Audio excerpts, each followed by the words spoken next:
Imagine this. The air does not smell like war. It smells like melted gold and burning cedar. You are standing at the docks of Delos, the largest slave market in the ancient world. But the story does not begin here. This is where it ends. It ends in the reflection of a polished bronze mirror, trembling in the hand of a woman who, just yesterday, walked through marble halls as if she owned the gods themselves. Now that same mirror reflects something else entirely. Not painted ceilings or silk banners, but a gray, indifferent sky above a holding pen. It reflects a face covered in ash, eyes wide and unblinking, staring into a reality that refuses to make sense. Around her, the noise is overwhelming. Traders shouting, soldiers barking orders. Thousands of women pressed together, crying, begging, breaking. But she hears none of it. She is focused only on the object in her hand, a small disk of polished bronze, shining like a second sun. The last piece of Corinth she still owns, the last piece of herself. A heavy hand reaches forward and takes it, rough, calloused, smelling of iron and blood. The soldier does not look at her. He weighs the mirror, not for its beauty, but for its value. Then he throws it onto a pile of confiscated objects, bracelets, rings, hairpins, fragments of lives that once defined the wealthiest city in Greece. For a moment, the mirror catches the light. Then a boot crushes it. The metal bends. Dessa. The reflection shatters. The face of a queen disappears, replaced by the shadow of a conqueror. This is not a story about a battle. Battles are simple. They have beginnings and endings.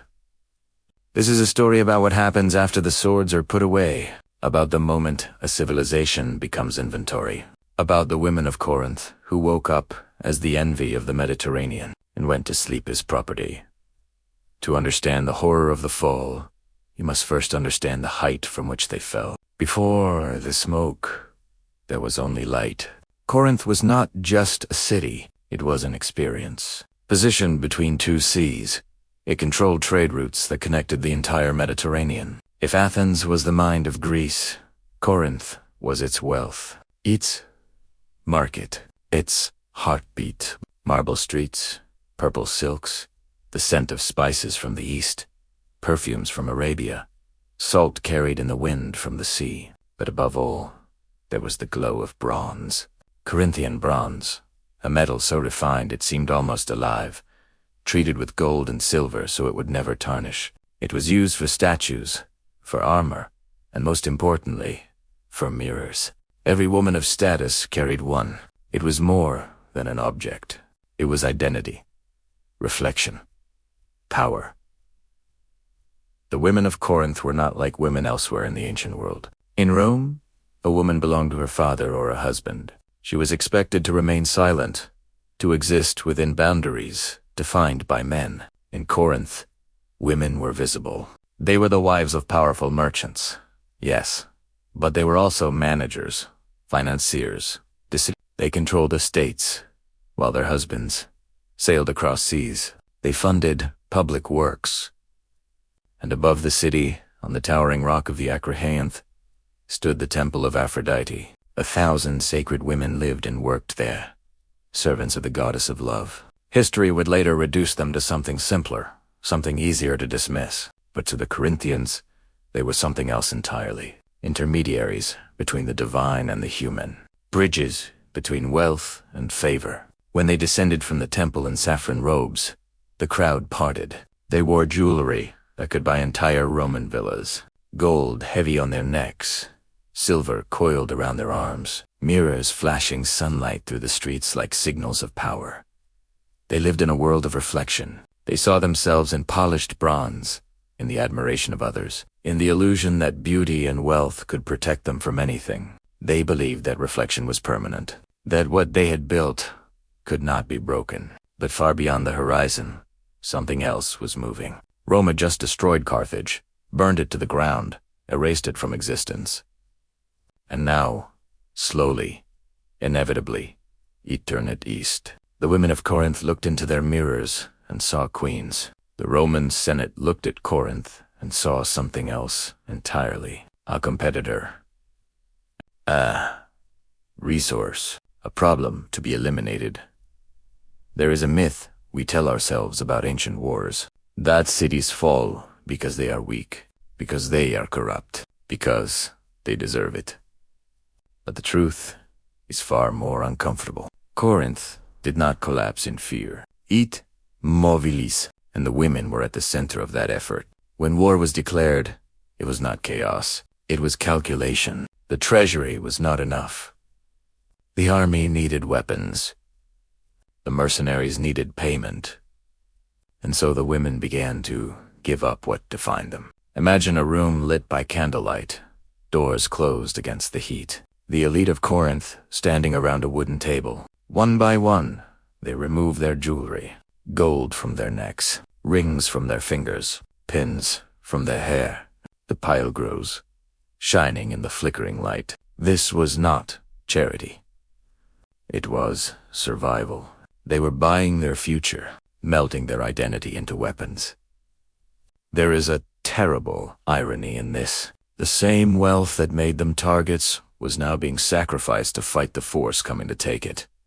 And still, they kept their mirrors. Perhaps they could not bear to let them go. Perhaps they needed them to remember who they were as everything else began to disappear. Reports from the front grew worse. The Romans had reached the army had been defeated. The general had fled. The illusion began to crack.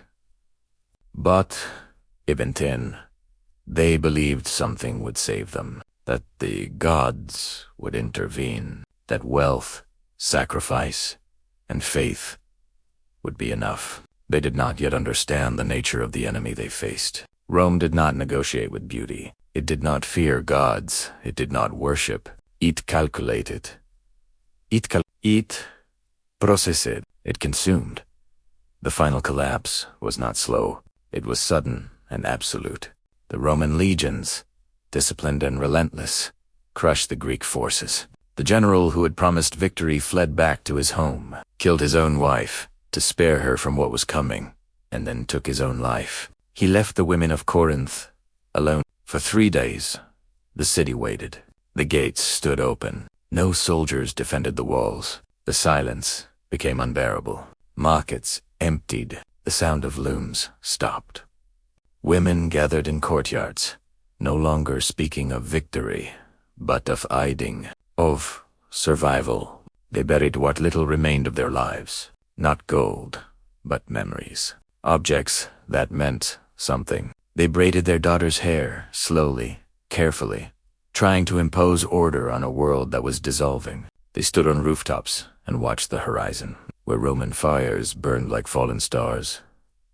And then, on the third morning, the sound came. Not the sharp, chaotic horns of Greece, but the deep, rhythmic, inevitable sound of Rome. The legions entered the city not as warriors, but as something else entirely. A system. A machine. The order had already been given. Kill the men. Enslave the rest. Burn this city. What followed was not a battle. It was a harvest. The men died first, not in formation, not with honor, but where they stood, in doorways, in courtyards, in the streets they had walked their entire lives. Old men, boys, the wounded, the ones too slow to run. They were cut down quickly, efficiently, as if removing obstacles from a path. The Roman soldiers did not linger. They stepped over the bodies and kept moving forward, because the objective was never the men. The objective was everything else. Inside the city, beauty collapsed into violence. Gardens filled with jasmine and fountains turned into corridors of ash and blood. The soldiers did not just seize the women, they stripped them of context. Because a queen is not a queen without her home, her clothing, her status, her name. And Rome understood that better than anyone. Jewelry that had not been surrendered to the war effort was torn from ears and necks. If a ring refused to come off, the finger came with it. Silk garments were ripped apart, hair pulled, bodies dragged. The sound of tearing fabric and breaking ceramic echoed through streets that had once been filled with music. At the temple of Aphrodite, the sacred women gathered around the altar. For a moment, they believed they would be spared, that the divine would protect what was dedicated to it. But the Romans did not see priestesses. They saw value, high value, inventory. They were dragged across mosaic floors, their sanctuary reduced to rubble behind them. Statues of the goddess fell, shattering against stone. The idea of protection collapsed along with them. Some tried to bargain. A bracelet held out, a final offer, a last attempt to exchange gold for mercy. It did not work. A soldier might take the gold, then take everything else anyway. A mother clutching her child learned this in seconds. The child was taken. The mother bound, rope biting into skin that had only ever known silk, and in a shallow reflection of water mixed with ash, she saw her face distort, break, disappear. The fires began low in the city and moved upward. Cedar roofs ignited instantly. Smoke turned day into something darker, something heavy and suffocating. The city of light dimmed into ruin, and then came the march. Not a retreat, not an escape. Procession. The women of Corinth, who once moved through the city carried by servants, now walked barefoot over broken stone, bound together, driven forward like something no longer human. They were taken to the holding pens near the harbor. This is where chaos became system, where violence became administration. Roman scribes sat at wooden tables, dipping reed pens into ink, ready to record. Not names, not life, only value. The women were stripped, not just of clothing, but of identity. Inspected, measured, classified, teeth checked, hips examined, skin assessed. A woman who had once been known by her name, her family, her role in the city, became a line in a ledger. Female, healthy, reproductive age, suitable for sale. She became a number of families broke apart in seconds. A mother reaching for her daughter, fingers brushing for the last time before they were separated. That single touch, that final contact, had to last a lifetime. Around them, soldiers laughed. Some gambled, tossing dice over stolen shields, betting with jewelry taken from the very people standing in chains nearby. One soldier lifted a polished bronze mirror, checking his teeth in it, smiling at his own reflection. The same object that once symbolized power now reflected something. Else Antirelli. The ships were waiting. They were not built for people. They were built for cargo. And now, people were cargo. The women were forced into the holds, packed tightly into darkness so complete it erased space and time. The air became thick, heavy with sweat, fear, sickness. Days passed without measure. The only rhythm was the creaking of wood and the endless of waves against the hull. In that darkness, something strange happened. The hierarchy of Corinth disappeared. Noblewomen pressed against servants, priests beside merchants. Silk meant nothing. Bloodlines meant nothing. They were equal now in only one way. Lost they whispered to each other in the dark. Names, stories, fragments of who they had been. Remember me, one would say. My name is... Because they knew what was coming. They knew once they arrived, they would be scattered, sold, renamed, forgotten. This moment, in the darkness of the ship, was the last time they would exist as a people. Occasionally, a hatch would open. Light would cut through the darkness like a blade. Bread would be thrown down, water rationed, and for a brief second, dust would dance in the beam of light, like ashes still falling from the city they had left behind. One woman reached into the folds of her torn clothing and pulled out something small, a fragment of bronze, a broken piece of a mirror she had managed to hide. She lifted it into the light. It did not reflect her whole face, only one eye, wide, unblinking. staring back at her from the edge of everything. Back in Corinth, silence returned. The Romans had done their work. The city was not just conquered. It was irased. Walls torn down. Temples stripped. Marble columns left standing like broken bones against the sky. Fires burned until there was nothing left to consume. Ash covered everything. Streets, statues, bodies. The wind moved through the ruins with a hollow sound, as if the city itself was exhaling for the last time. Among the rubble, the symbols of Corinth remained. Melted bronze, shattered glass, fragments of mirrors buried beneath layers of ashen time. Roman scavengers moved through the destruction, searching for what was still valuable. Large objects, heavy metals, art worth transporting. They ignored the smaller things. A child's toy, a broken loom, pieces of lives that no longer had value in the system that replaced them. For Rome, Corinth became a message, a demonstration, a place future generations could walk through and say, "This is what happens when you resist." But for the women taken from it, Corinth was something else. Not a lesson, not a warning, a grave dot. They were sold across the empire, in markets, in cities they had never seen.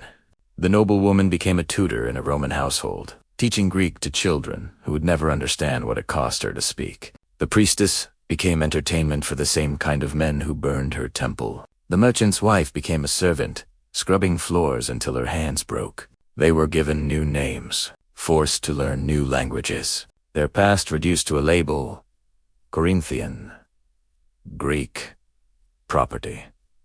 But memory does not disappear completely. It hides. Imagine a woman, 20 years later, standing in a villa somewhere in Italy, older now, hardened. Her hands no longer soft. She is arranging flowers on a table when she catches her reflection in polished silver. For a moment, time collapses. The fire returns. The screams. The weight of gold once around her neck. She touches her face. The reflection is older. Yes, but the eyes are the same. She looks around to make sure no one is watching. And then she whispers a name. Real name. The one given to her before everything was taken. And for a moment, Corinth lives again. The sun sets over the Mediterranean god come. Indifferent.